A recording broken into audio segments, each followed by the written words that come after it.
एक मुर्गा और लोमड़ी की कहानी। एक बार एक लोमड़ी जंगल में घूम रही थी।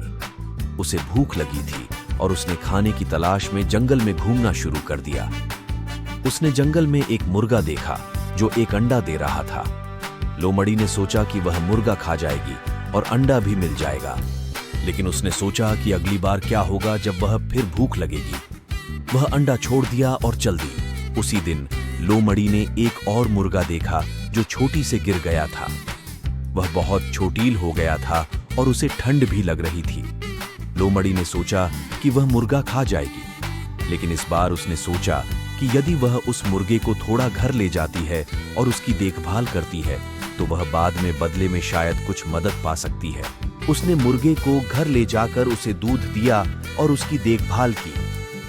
धीरे धीरे मुर्गा ठीक हो गया और उसने उसे आजीविका के लिए आवश्यक अनुसंधान करना सिखाया। कुछ समय बाद उस लोमड़ी को एक बार फिर भूख लगी और वह फिर से जंगल में घूमने लगी। इस बार उसे अपनी मदद करने के लिए उस मुर्गे की याद आई। वह उस मुर्गे को ढूंढने लगी और उसे ढूंढते ढूंढते वह एक खतरनाक शेर के सामने आ गई। लोमड़ी बहुत घबराई थी, लेकिन वह याद रखती थी कि वह अपने कर्तव्य का पालन करना चाहती थी। वह शेर के सामने खड़ी हो गई और शेर के आगे अपने आप को बचाने के लिए लड़ने की जगह उसने शेर को एक प्रश्न पूछा। उसने पूछा, आपको यदि एक मुर्गा और एक लोमड़ी दोनों के बीच चुनना होता है तो आप क्या चुनेंगे?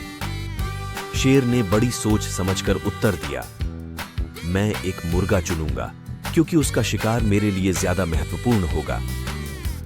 लोमड़ी ने शेर को धन्यवाद कहा और चली गई। यह उसे दिखाई दिया कि अपने कर्तव्य का पालन करना बहुत महत्वपूर्ण होता है, भले ही वह कितनी भी मुश्किल हो। लोमड़ी ने उस मुर्गे को ढूंढ लिया और उसने उसे बताया कि उसकी मदद से उसने अपना कर्तव्य पूरा कर लिया है। मुर्गा बहुत खुश था कि उसने लोमड़ी की मदद की थी और उसकी मदद से वह एक अच्छी काम की गई थी। यह कहानी हमें यह बताती है कि हमें अपने कर्तव्यों का पालन करना चाहिए, भले ही वह कितना भी मुश्किल हो। हमें हमेशा अपनी जिम्मेदारियों को समझना चाहिए और उन्हें पूरा करने के लिए प्रयास करना चाहिए। इसके अलावा हमें यह भी सीख मिलती है कि एक अच्छा दोस्त हमेशा हमारी मदद करता है और हमें सहायता करता है। आपको मेरी वीडियो अच्छी लगी तो लाइक और सब्सक्राइब जरूर करें। धन्यवाद।